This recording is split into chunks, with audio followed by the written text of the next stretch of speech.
want to move. Hi, today we're going to be talking about On the Open Range. I got a couple stories that go along with this, so just bear with me on this. On the Open Range originally was written in 1973. I'm pretty sure. That's what my notes say anyways.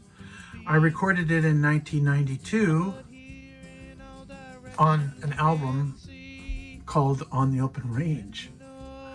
I always knew it was a fabulous song. I always knew it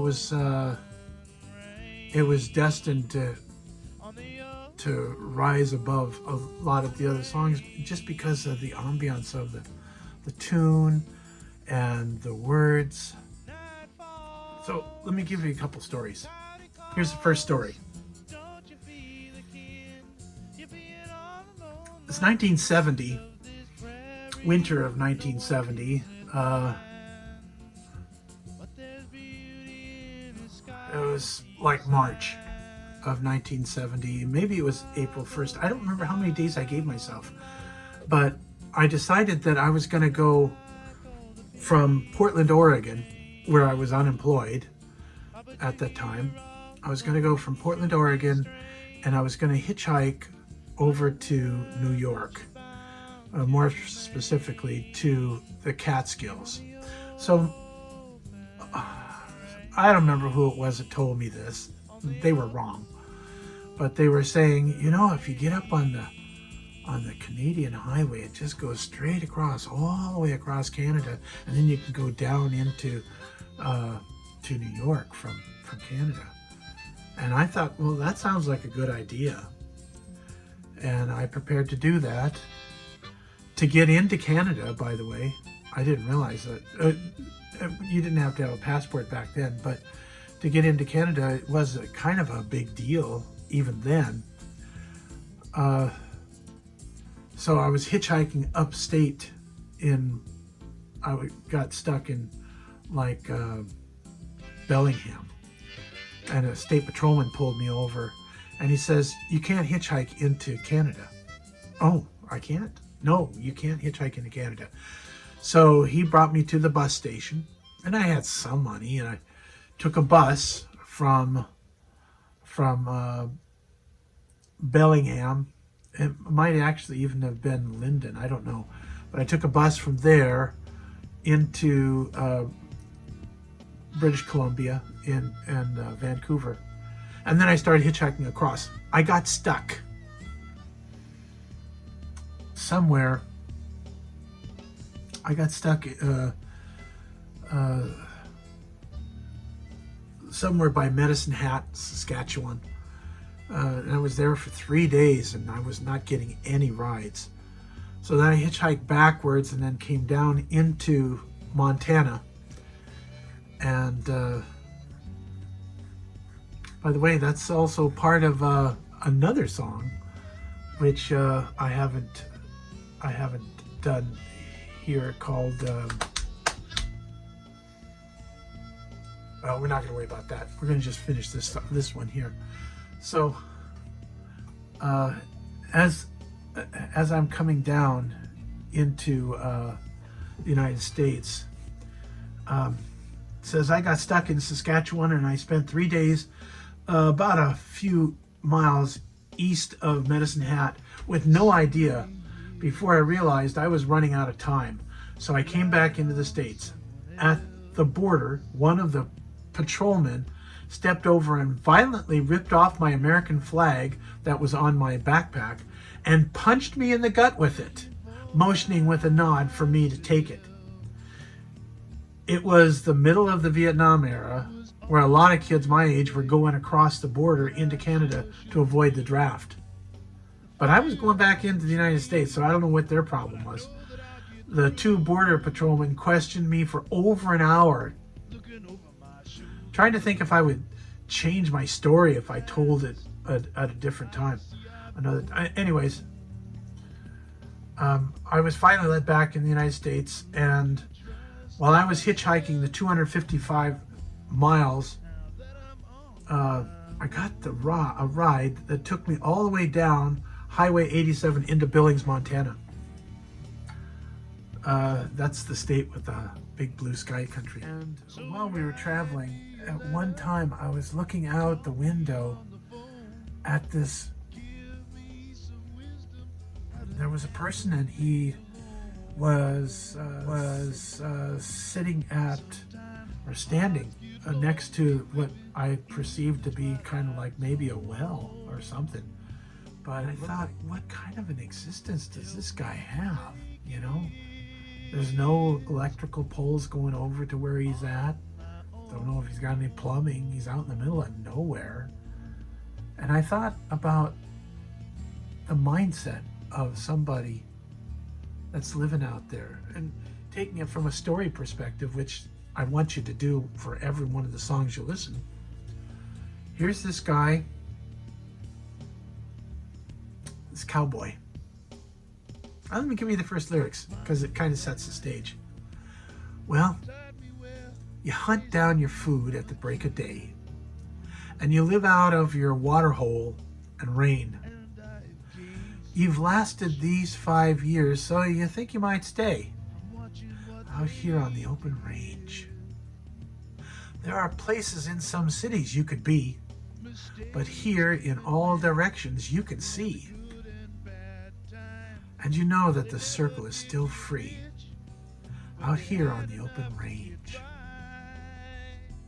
This is my friend Terry's favorite song of mine, or one of my favorites. I'm sure he probably has more than one. But it's because of him and some conversation we had about a year ago that I decided this has to be on this album, just for Terry's sake, because he's right. It embodies a lot of that Western feel. Now I have another story. I probably have so many stories I'm never going to be able to tell them all. But this does pertain to On the Open Range. A couple of years later, I took my kids, the kids I had at that time. I think Stephen was the baby at that time, because that was 85, and Spencer was born in 86. So we took the whole family down to California, and I had a white Plymouth Fury station wagon, 65 I think.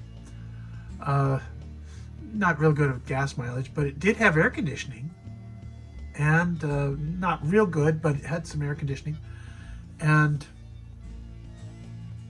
I was pulling a trailer, not a big long trailer, one of those tent trailers that fold out and then you have a big tent. And we stayed in California. We stayed actually about 2 blocks away from Disneyland that night, so we could go to Disneyland, and then came back. And then we visited Diane's grandparents before we came back to Olympia. But what was the story I was going to tell you? Oh, this is actually a pretty good story, because it leads into Cowboy for this song. I had this dream that the car broke down and it needed a new water pump, or let's see if I've got that. Years later, I had this dream that I was with the family coming back home from a trip to Disneyland in the 65 Plymouth Fury 3 station wagon, and it broke down, small town, out in the middle of nowhere. So after having the car towed to that gas station, in my dream, up above in the service station, because in those days gas stations had service stations where they actually physically worked on people's cars. So up in the top by the ceiling, there was a little plastic radio that was playing up there, and my car is being worked on. It's up on the lift, and all of a sudden I hear this my song, On the Open Range, come on the radio. I'm thinking, what the heck? And it was sung by a group that sounded a lot like America. And it was debilitating. I still remember how I felt helpless listening to somebody doing my song. This is long before cell phones and long before the internet, and long before the communication that we have now. What was I gonna do? How was I gonna do this? I had no idea. I had no idea what to do or how to do it. I just remember feeling helpless listening to my song. Years later, it dawned on me that maybe that wasn't America that was doing that. America got their first big hit in 1970, I believe, 1970. You don't quote me on that. With a song called A Horse with No Name. And it was a number one hit, but the reason it was a number one hit was because they sounded like, and purposely sounded like, Neil Young. Been to the desert on a horse with no name. Over the years, listening to it, obviously I can hear the difference, but back then, it was pretty obvious they had ripped him off. And so, in the style that I wrote this song, and the influences I had with this cowboy, who's the number 9 cowboy, is Neil Young. Now, I think when you listen to this song and you think of Neil Young, you can think of him as doing this. I was influenced. I've done a lot of stuff with Neil Young. I went to concerts with Neil Young. Not with Neil Young. I went to concerts that had Neil Young there. And I've got a lot of his albums. I will confess that after I started having kids in the later 70s, I had no money anymore. So albums for Neil Young or for Bob Dylan or for some of the artists at that time, it was just out of the question. I didn't have money for it. That didn't mean I didn't hear them, or I'd borrow somebody else's albums or cassettes or something so that I could stay abreast of that. But I couldn't keep buying albums, and Neil Young it wasn't just you, Neil, it was everybody else too. I just didn't have money. I would go to these wonderful record shops with my friend Tony up in Seattle, in the U District, and oh my goodness, they had a lot of different record, not just Tower Records, which was fabulous. You get everything new there, but they had used record stores peppered in different places all around in the U District, and there was a lot of albums I would have wanted to buy that Tony did buy. Tony bought a lot of really cool stuff there, and he knew what he was looking for, and I'm sure he still has them because he's kind of like cousin Martha. She's got probably the most impressive collection of 60s music, not just in the United States, but also in England and other countries. During that psychedelic Vietnam era, she's got it all. And she now has a lot of vinyl, but she also has, even more so, she has a lot more CDs of all these groups. I don't know why I got into that, but let's get back to this year on the Open Range. Neil Young was with Crosby, Stills, and Nash in an album called Deja Vu, and on there's a song called Helpless.